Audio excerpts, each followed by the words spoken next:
서스테이너블 광주 듣다 말하다 꿈꾸다 지속가능한 광주를 위해 함께 듣고 말하고 꿈꿔봅니다. 12월 9일 그 첫 번째 시간으로 모두가 걷고 싶은 도시 이야기입니다. 여러분은 어떤 도시에서 살고 싶으신가요? 저는 도시 내에서 남녀노소 누구나 대중교통으로 또 편리하게 이동할 수 있고 자전거를 안전하게 탈 수 있는 환경을 꿈꾸는데요. 오늘은 모두가 걷고 싶은 도시 이야기를 주제로 이야기 나눠보겠습니다.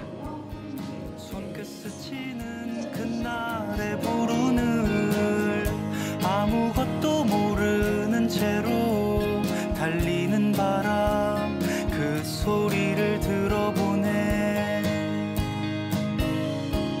너와 나를 감싸던 매일의 불운을 아무것도 모르는 채로 달리는 바람 그 소리를 들어보네. 자전거를 타면 모두가 걷고 싶은 도시 이야기는 최근 광주시가 이야기하고 있죠. 대중교통, 자전거, 보행, 중심도시 또 이게 대자보 도시를 이야기하고 있습니다. 오늘 다양한 시민분들 함께 이 자리에 모셨습니다. 각자 소개 부탁드리겠습니다. 김현지 선생님부터 소개 부탁드릴게요. 네, 안녕하세요. 광주 시민 실천단에서 활동하고 있는 김연지라고 하고요. 애 둘을 키우고 있는 부모의 입장으로서 여기에 참여했습니다. 네, 반갑습니다. 첨단 자전거 마을 주민 설계단에서도 참여하셨었고 지금 광주 시민 대자보 도시 시민 실천단 활동을 지금 같이 함께 하고 계십니다. 김현지 선생님 반갑습니다. 네, 다음은 황희슬 선생님 소개 부탁드릴게요. 네, 안녕하세요. 저는 광주광역시 아동의회에서 정책보좌관으로 활동하고 있는 황예슬이자 이 내일이 빛나는 기회도시 광주의 자랑스러운 청년 한 명인 황예슬입니다. 감사합니다. 네, 반갑습니다. 제가 들어보니까는 이따가 다시 말씀드리겠지만 일대 광주광역시 의회 청소년의회 의장님도 지내셨다고 했었어요. 맞습니다. 네네, 이따가 이야기도 함께 들어보도록 하겠습니다. 네. 다음은 김세윤 선생님 소개 부탁드릴게요. 네, 안녕하세요. 저는 학교 밖 청소년 작업장 지도교사 바이크런 지도교사 김세윤입니다. 안녕하세요. 네, 김세윤 선생님 방송이 처음이시죠? 네네. 네네. 오늘이 좋은 기회라고 생각하고요. 오늘 데뷔전으로 잘 부탁드리겠습니다. 반갑습니다. 네. 마지막으로 조준혁 선생님. 네, 저는 푸른길공원의 친구인 사단법인 푸른길의 사무국장 조준혁입니다. 오늘 1시간 동안 여러분들과 열심히 수다 떨다가 가겠습니다. 네, 반갑습니다. 아마 TV에도 많이 나오셨을 것 같아요. 안 좋은 방송이었겠지만 그래도 오늘 조준 국장님 반갑습니다. 자, 오늘 주제에 대해서 좀 이야기를 해볼 텐데요. 모두가 걷고 싶은 도시 이야기입니다. 사실 오늘 네 분이 각자 영역에서 많은 활동들을 하고 계시는 것으로 알고 있어요. 먼저 김현지님, 올해 상반기부터 첨단 자전거 마을 주민 설계단 활동을 하고 계시죠. 어떤 활동을 하고 계신지 이 청취자분들께 한번 소개 부탁드리겠습니다. 일단 첨단 자전거 마을 설계단 활동이 매월에 한 번씩 직접 자전거를 타고 첨단 1, 2동을 여기저기 곳곳을 돌아다니면서 자전거로 타고 갔을 때 불편한 점이나 아니면은 조금 어려운 점, 그리고 또 도보랑 자전거랑 또 겹치거나 아니면 어떤 식으로 개선이 됐으면 하는 점들을 조금 보고 배우고 또 직접 저희가 경험을 해봤던 활동들을 많이 했어요. 그러면서 자전거를 좀 많이 타보는 담양에 가보기도 하고, 저는 못 갔지만 제주도로 또 원정을 가신 분들도 있고, 그래서 자전거를 많이 좀 친근하게 느끼는 활동들을 많이 했던 것 같아요. 그래서 그러면서 이 자전거라는 타는 활동이 되게 우리한테 멀리 있는 게 아니고 가까이 있다는 거를 저는 조금 많이 느꼈는데, 사실 아이를 키우는 부모 입장으로서는 조금 부족한 점들이 많이 보이더라고요. 그런 것들을 좀 많이 느끼고 배운 것 같습니다. 네, 화면에도 지금 나가고 있어요. 이게 아마 주민 설계단 워크숍에서 진행했던 사진이 자료 화면으로 나가고 있는 것 같고요. 주민 설계단 워크숍이 총 3번에 걸쳐서 진행을 했었죠. 3번에 걸쳐서 진행했었고 지금 사진도 나오는데 이게 아마 전체 참여자분들 단체 사진 촬영한 것 같아요. 이게 마지막 워크숍 사진이죠. 그냥 워크숍 사진이고 그다음에 이 마지막 워크숍 이후에 현장 또 탐방과 모니터링도 진행을 하셨잖아요. 그런 얘기도 조금 덧붙여 주십시오. 그 워크숍에서는 서로 이제 가지고 있던 생각들 그리고 내가 자전거를 이용하는 사람과 이용하지 않는 사람들의 각자의 입장에서 이야기를 나눴었는데 나중에 그 모니터링 활동이나 이런 거를 할 때는 직접적으로 하다 보니까 우리가 진짜 일상적으로 그냥 막연하게가 아니라 일상적으로 몰랐던 것들이 너무 많이 보이더라고요. 그 비가 왔을 때 도로가 되게 불편하다던가 자전거를 탈 때 이 울퉁불퉁한 게 굉장히 불편하다라던가 그런 것들 우리가 걸을 때는 잘 모르는 것들을 또 보게 되고 신호등 체계라던가 아니면 길이 끊겨져 있다던가 뭐 그런 것들을 좀 많이 보고 배웠던 것 같아요. 그래서 확실히 그 직접 내가 경험한 것과 말로 듣는 것 그리고 생각만 해본 것들은 다르다는 걸 많이 느꼈던 활동이었던 것 같아요. 네, 맞습니다. 저도 사실은 이 워크숍에 좀 참여하면서 또 첨단의 자전거 도로의 상황 그리고 보행로의 상황을 좀 살펴봤던 좋은 계기였던 것 같습니다. 저도 재밌었는데요. 사실 주민들이 또 시민들이 직접 계획 수립에 이게 이제 법정 계획 수립에 있어서 참여해가지고 의견을 내고 또 취합하는 사례가 사실은 많지 않습니다. 그런데 이렇게 주민 80여 명이 참여해서 학습과 워크숍 그리고 이어서 매달 모임까지 지금 현재 이어나가고 있는 것이 참 대단한 것 같아요.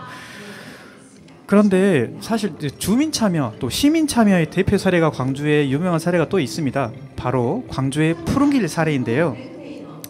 조준혁 국장님, 이 푸른길이 시민 참여 사례 이야기 또 한번 들려주시죠.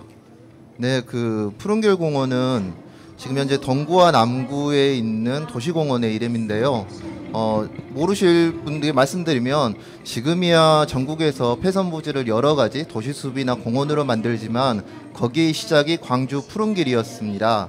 그리고 이 푸른길 조성 과정을 배우기 위해서 전국 각처에서 매주 오거든요.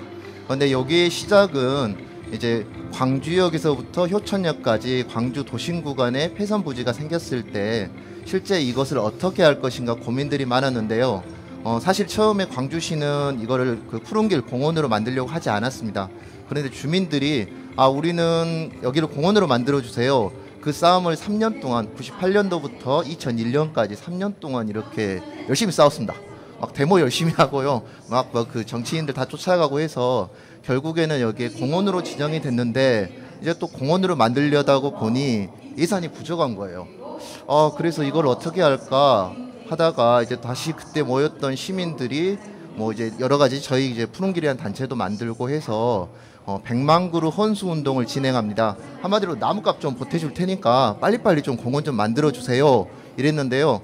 지금 그 푸른길 공원의 조성 비용이 약 한 290억 정도 되는데 그 중에 약 6억 정도를 실제로 시민들이 모아서 이렇게 내게 되거든요. 이러면서 그 공원을 지정하고 그리고 공원을 만드는데 시민들이 전부 참여했고 현재는 2014년에 공원이 조성된 이후에는 시민 참여 관리를 또 주민들이 좀 해보자. 그래서 지금 뭐 화면에 나와 있는 것처럼 여러 가지 활동을 하면서 공원에서 활동하고 있는데요.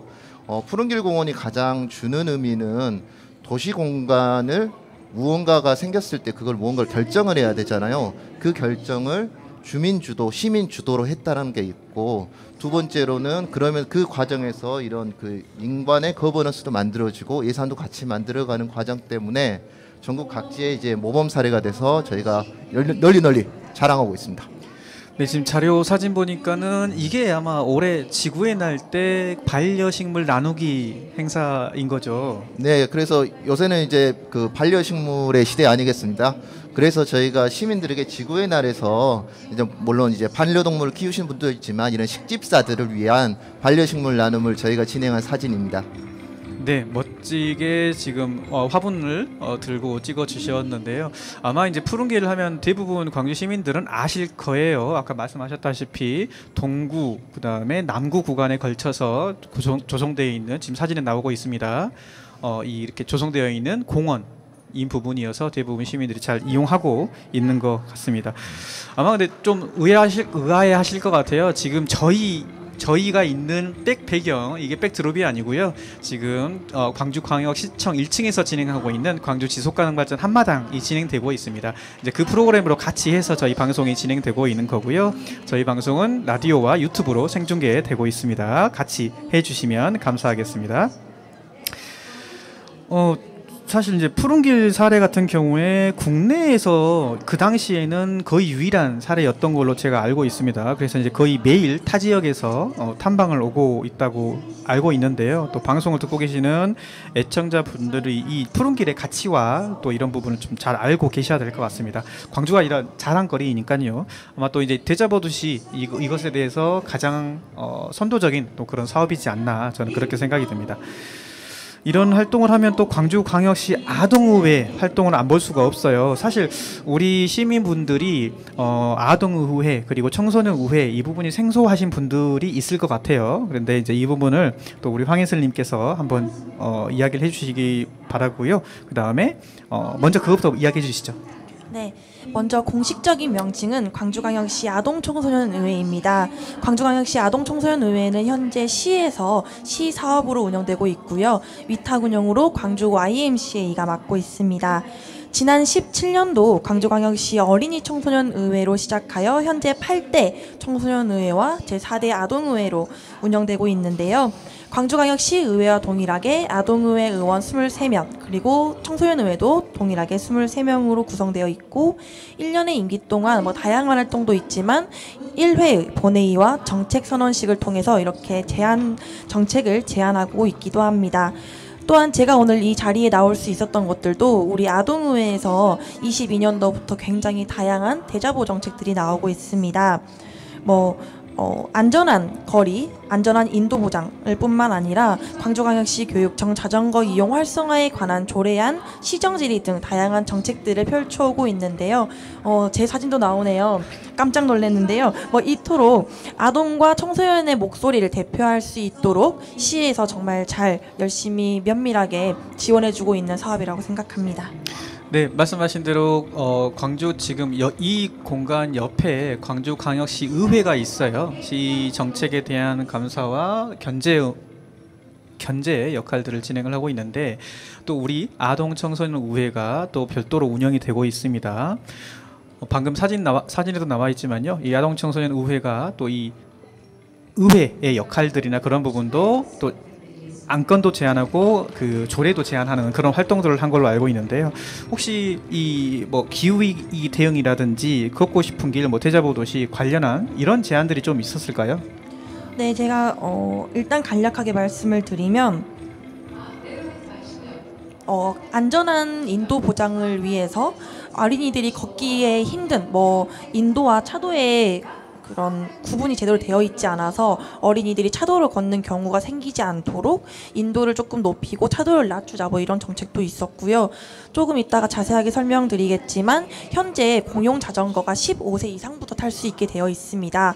이러한 조례를 개정하여서 8세 이상으로 확대하고 가족들이 모두 공용 자전거를 이용해서 자전거를 타고 광주를 돌아다닐 수 있는 이런 안들도 여러 차례 발의하고 있습니다.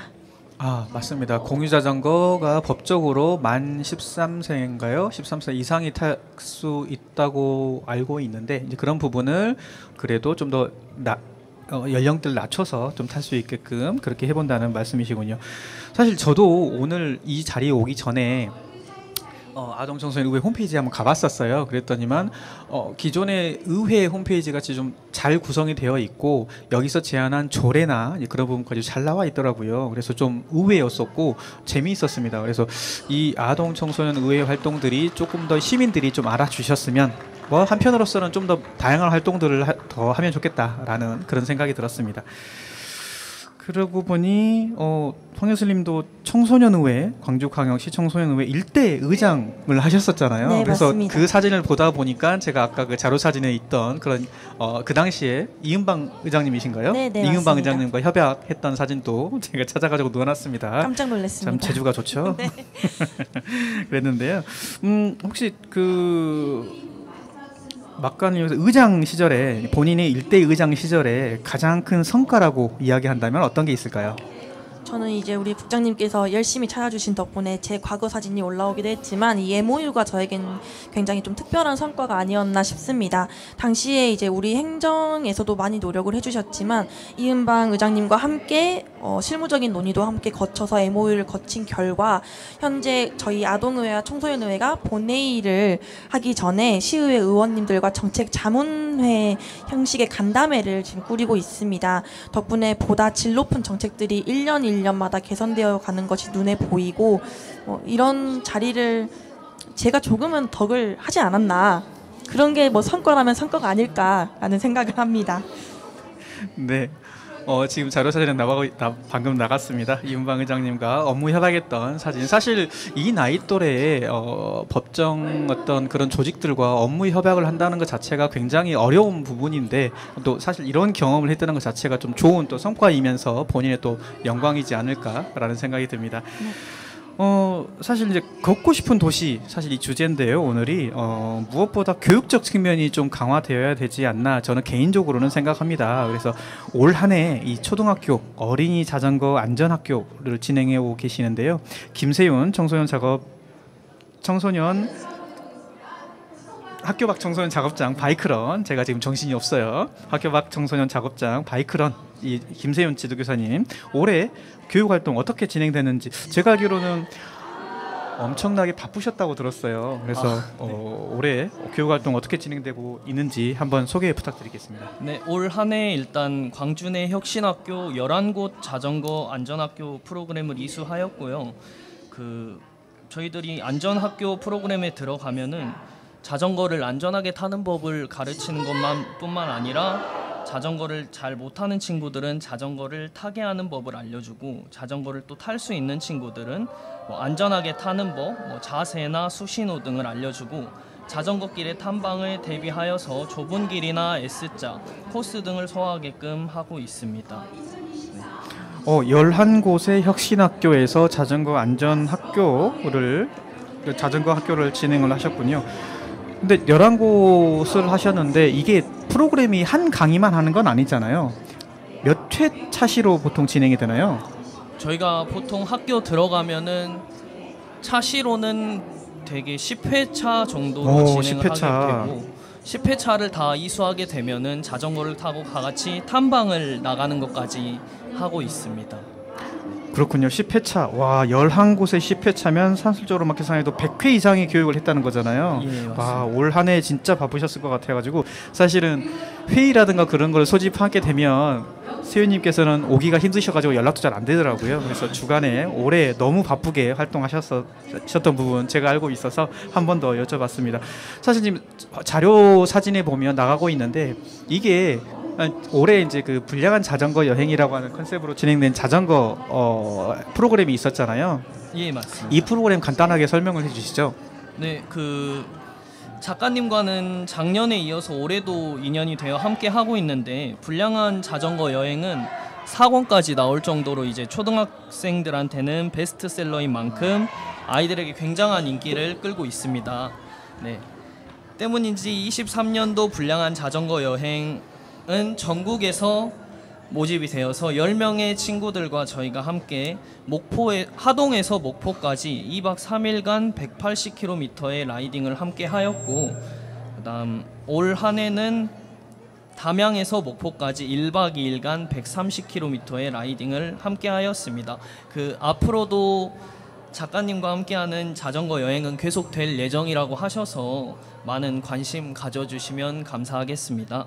네, 아까 방금 말씀하셨는데 불량한 자전거 여행이라는 여러분 아마 그 네이버나 다운 포털에서 불량한 자전거 여행 검색하시면 김남중 작가가 쓴 책이 있어요. 거기 그 주제로 해서 김남중 작가와 함께 올해 어린이들과 1박 2일 자전거 프로그램을 함께 진행했었습니다.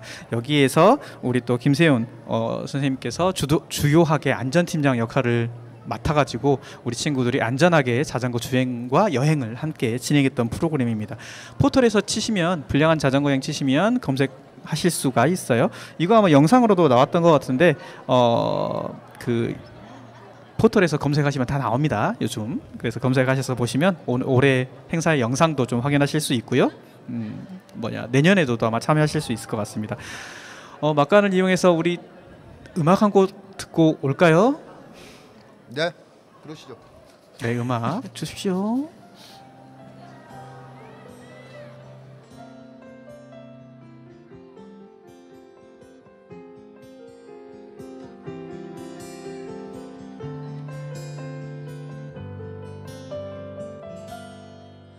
별 하나 있고 너 하나 있는 그곳이 내 오랜 밤이었어.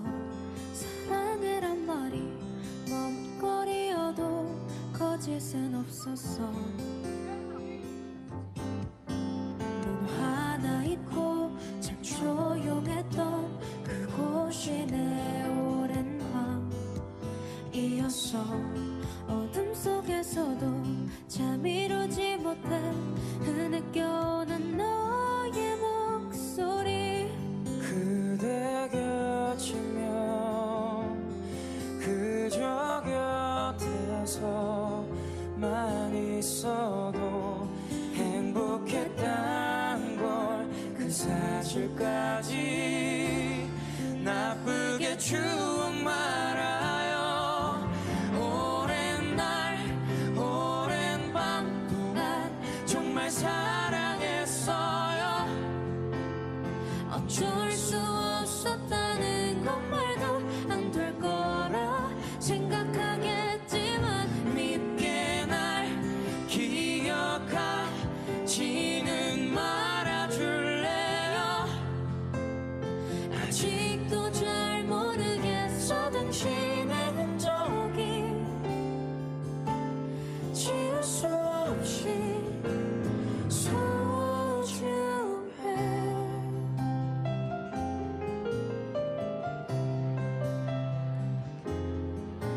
잘 자요 안녕 그 말 끝으로 흐른 시간은 오랜 날 같았어. 우린 서로에게 깊어져 있었고 난 그게 두려워. 늘 가만히 있고 나도 그러했던 순간은 우리 오랜 날 함께한 시간을 아무런. 네, 노래 듣고 오셨습니다. 악동 뮤지션의 오랜 날 오랜 밤이죠. 오늘 아마 내일 저녁이죠. 내일 저녁에 한강 작가가 그 수상하잖아요. 노벨 문학상 수상하는데요. 한강 작가가 글을 쓰고 퇴고하고 그 택시를 타고 집에 가는데 이 노래를 들었다고 해요. 그래서 이 노래와는 다르게 다른 환경 때문에 눈물을 흘렸다라는 그 말이 떠올라서 급하게 좀 선곡을 해봤습니다. 악동 뮤지션 오랜 날 오랜 밤 듣고 왔습니다. 지금 이 장소가요. 뒤에 지금 행사가 기념식이 마무리된 것 같습니다. 광주 지속가능발전 한마당 그 기념식이 마무리되었고요.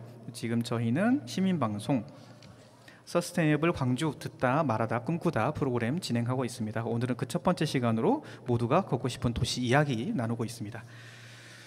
자, 두 번째 질문 드려볼게요. 모두가 걷고 싶은 도시 광주의 문제점 그리고 제안 이야기입니다. 정책적인 부분도 가능하고요. 그다음에 시민 의식적인 부분 그리고 제도적인 부분까지 다양하게 여러분들이 생각하시는 여러 가지 문제점과 제안 사항들을 이야기해 주시면 되겠습니다. 이번에는 황예슬님 먼저 이야기 부탁드리겠습니다. 네, 먼저 문제라고 하면요 너무나 많아서 제가 굳이 말을 안 하고 정책적인 부분을 말을 하고 싶은데, 제가 이제 아동의회 정책 보좌관의 역할로 이 자리를 나왔기 때문에 아동의회에서 나왔던 정책들을 이야기하면서 제 의견을 가름하려고 합니다. 먼저 도보 정책입니다. 이 정책이 나오게 된 계기는 사실 우리 초등학생들 8세부터 13세의 아동들이 학교를 걸어 다닐 때 정말요 인도가요 이런 우리 테이블처럼 이렇게 부드럽지 않거든요. 지금 이렇게 시청 바닥처럼 부드럽지 않고 잠깐 옆을 보고 걷다 보면 그 튀어나온 벽돌 때문에 넘어진다거나 뭐 그런 사고들이 굉장히 많습니다. 이런 것들 때문에 나온 이 정책의 내용을 살짝 말씀드리면 인도 위에 전동 킥보드나 오토바이가 운행을 하지 못하도록 금지하는 방법을 강화시키자, 또는 분리대 설치를 통해서 개인용 이동장치가 다닐 수 있는 전용 도로를 설치해달라, 인도 위에 아동의 도보를 위협하는 장애물을 제거해달라, 인도와 차도의 정확한 구별을 위해 인도를 높이고 안전을 확보하자라는 내용들이 나왔는데요. 정말 8세에서 13세 아동들이 낸 의견입니다. 우리 어른들 그리고 기성세대가 정말로 반성하고 빠르게 고쳐줘야 되는 내용들인 것 같고요. 사실 오늘 걷고 싶은 도시 이야기를 하려면 저는 아동들 그리고 어린이들과 청소년들이 타기 쉬운 그런 자전거 환경을 만들어주는 게 도보와도 굉장히 밀접한 관계가 있다고 생각을 하고, 그럼에도 불구하고 제 자전거 정책을 말을 안 할 수가 없더라고요. 그래서 좀 준비를 해왔습니다. 아이고야, 준비를 많이 오셨네요. 감사합니다.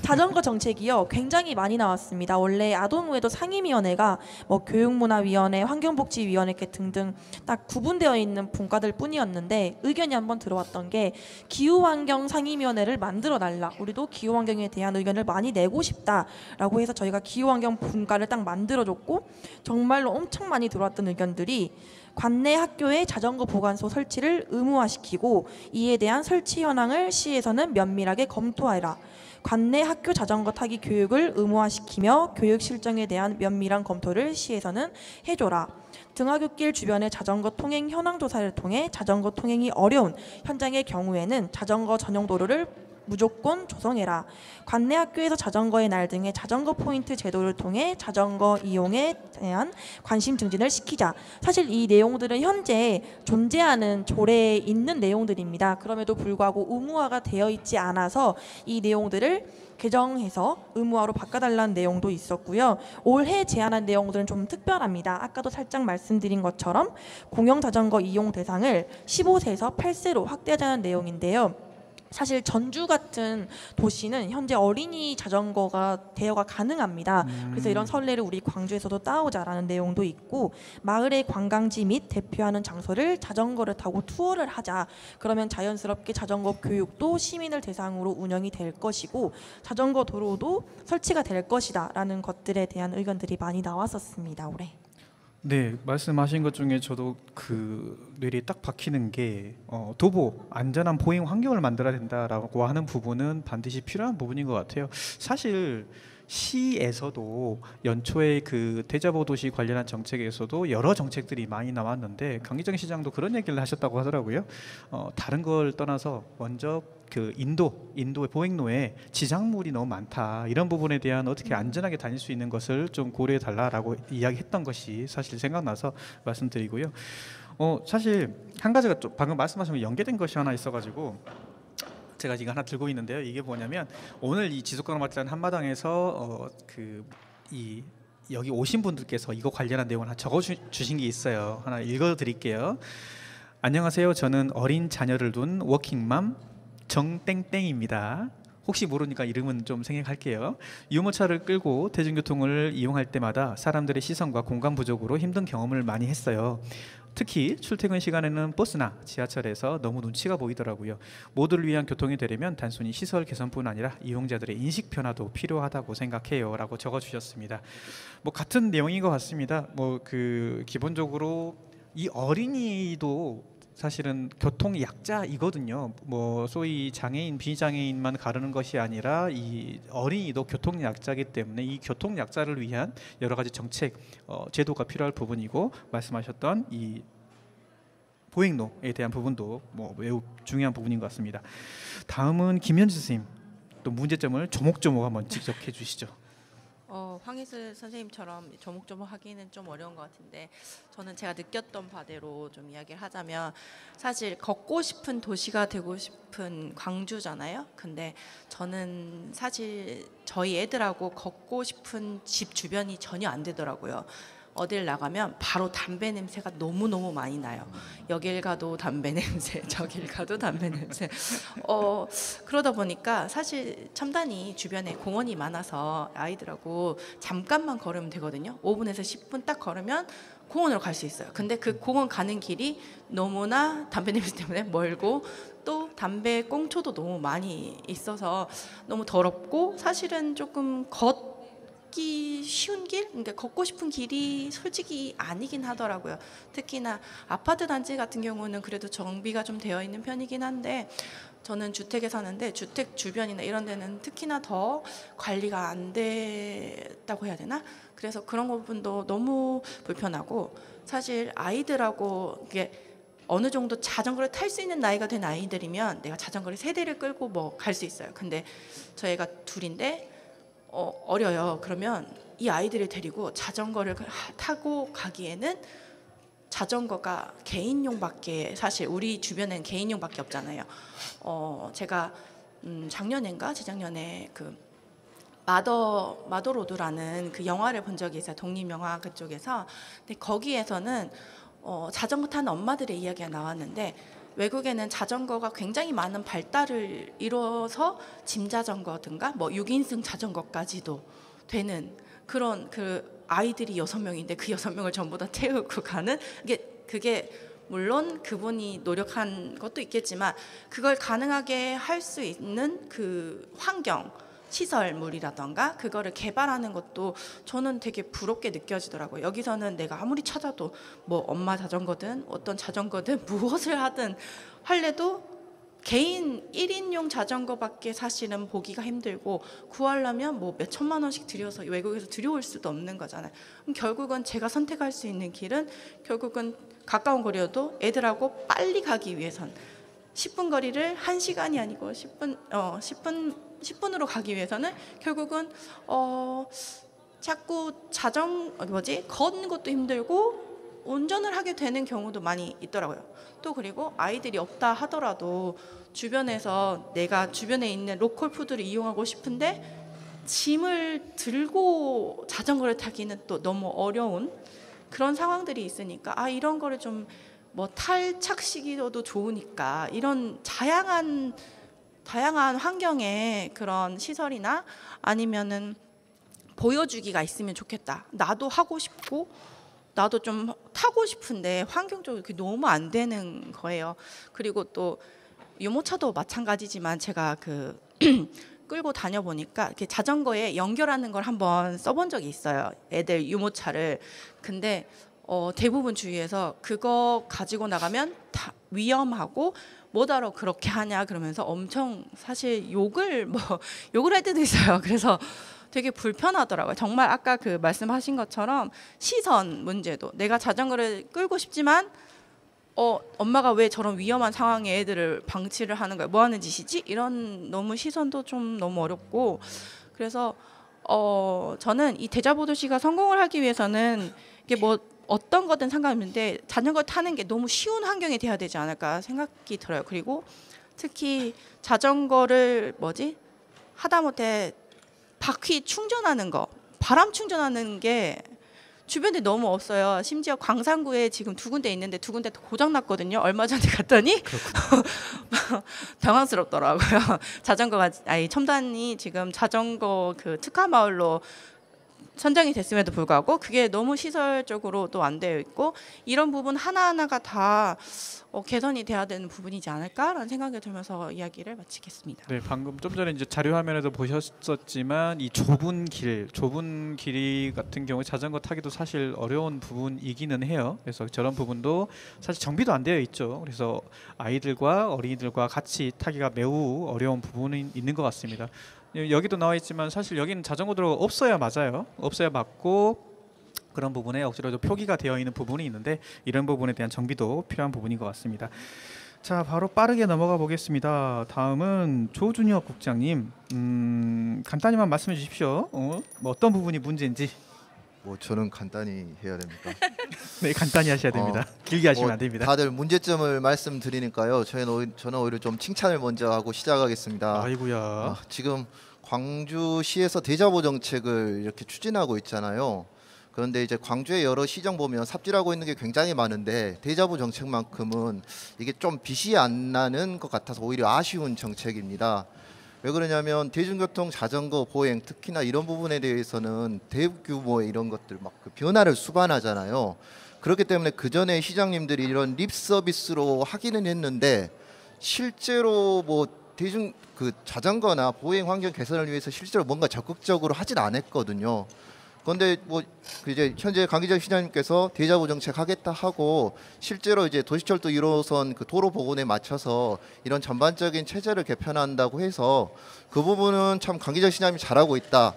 그런데 다만 아쉬운 점은 또 말씀드리면 이제 뭐 곧 선거철도 다가오는가 해서 너무 이 그 조심스럽게 이런 정책에 접근을 하시더라고요. 물론 그런 주민의 수용성이나 불편들도 있겠지만 이런 공간을 바꾸고 묵혀놨던 이런 보행 환경 개선들을 이렇게 확 바꾸려면 당연히 강력하고 조금 좀 적극적으로 조금 다가가셔야 되거든요.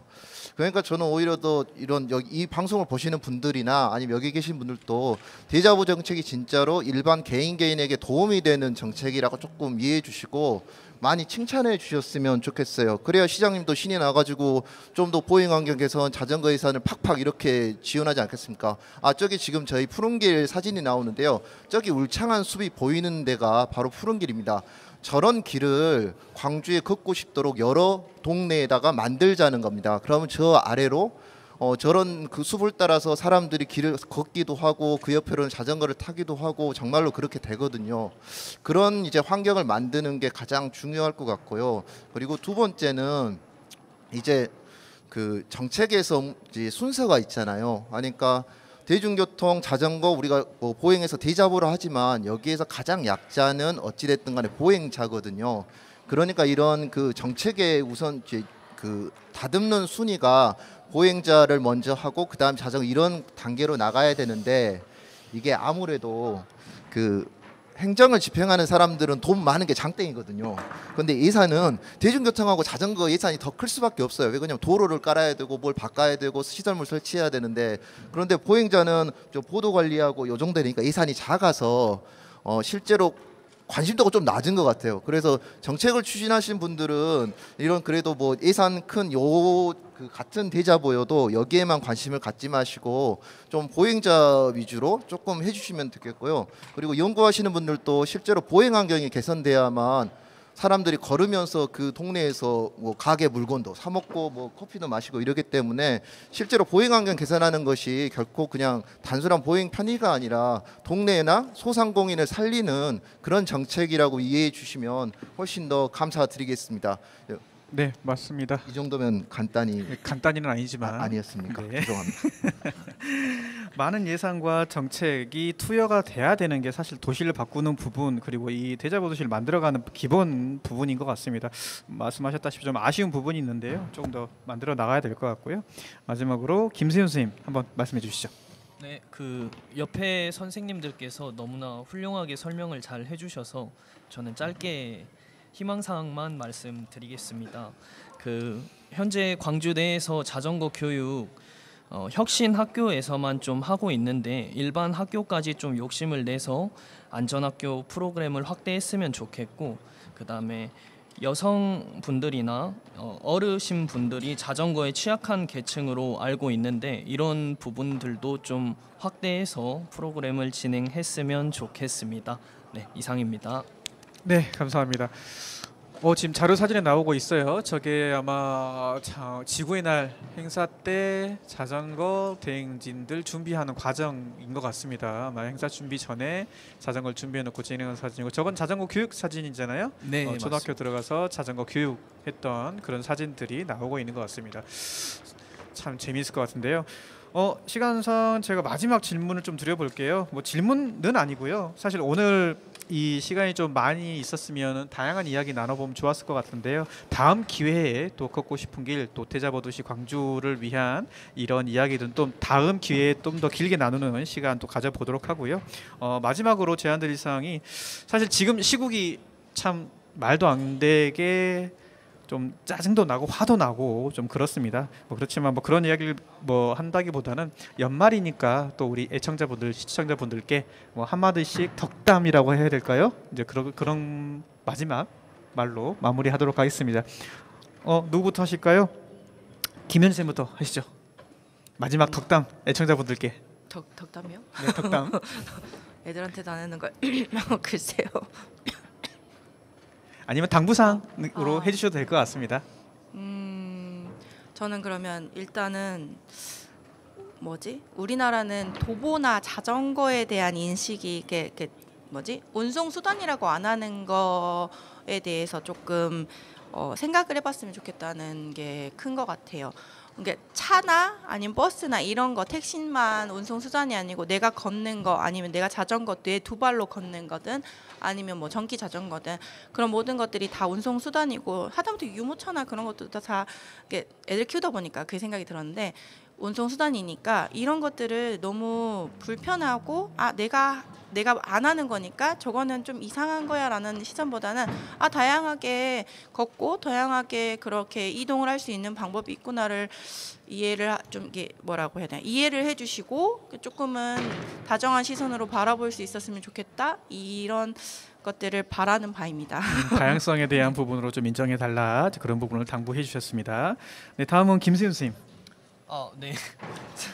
저는 덕담이라고 하기는 좀 그렇고 올 한 해도 수고 많으셨습니다. 네, 새해에는 하시는 일 모두 시원하게 잘 풀리시길 바라겠습니다.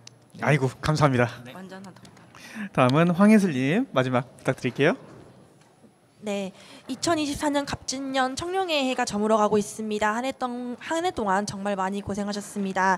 다가오는 2025년 을사년 청뱀띠 풍요와 새로운 기회의 해에 지혜롭고 침착하게 상황을 바라보며 새로운 기회를 놓치지 말고 잘 활용할 수 있는 한 해로 삼아봤으면 좋겠습니다. 그리고 저는 마지막으로 이 내일이 빛나는 기회도시 광주의 청년임을 자랑스러워할 수 있도록 이 한 해가 행복하게 마무리될 수 있도록 시민들과 함께 열심히 그 조그마한 도움이나마 돼보도록 노력하겠습니다. 감사합니다. 네, 역시 의장 출신은 달라요. 감사합니다. 마지막 조진욱 국장님 말씀해 주십시오. 이렇게 앞에서 말씀을 잘해 주셔서 어찌됐든 새해 건강하게 잘 시청자분들 잘 지내시고요. 그리고 오늘 이 방송을 봤으면 광주시가 추진하고 있는 대자보 정책에 대해서 조금 따뜻한 마음으로 응원해 주셨으면 좋겠습니다. 그리고 연말에 나락골이 말이 아니어서 스트레스 많이 받으시지만 평일에는 본업에 하실 수밖에 없지만 그래도 주말이나 주일에는 가족들과 함께 민주광장에 나와서 조금 탄핵 집회에 같이 힘을 보태주셨으면 감사하겠습니다. 네, 감사합니다. 제가 이 자리에서 크게 외치기는 힘들겠지만 아마 모두들 그런 마음이실 것 같습니다. 제가 굳이 말씀을 안 드리고 집에서 한 번씩 외치시기 바랍니다. 또 밖에서 같이 외치시면 더 감사드리겠습니다. 모두가 걷고 싶은 도시는 누구 하나로 인해 뚝딱 만들어지지 않습니다. 정교한 정책과 계획이 필요하고 또 실천하는 시민 의식도 필요합니다. 그러기 위해서는 교육 그리고 캠페인도 필요하겠죠. 모두가 걷고 싶은 도시 우리 시민이 함께 관심 갖고 만들어가면 좋겠습니다. 모두 인사하면서 마무리하겠습니다. 제가 안녕하면 모두 안녕하면서 손 흔들어 주시기 바랍니다. 자, 모두 안녕. 안녕.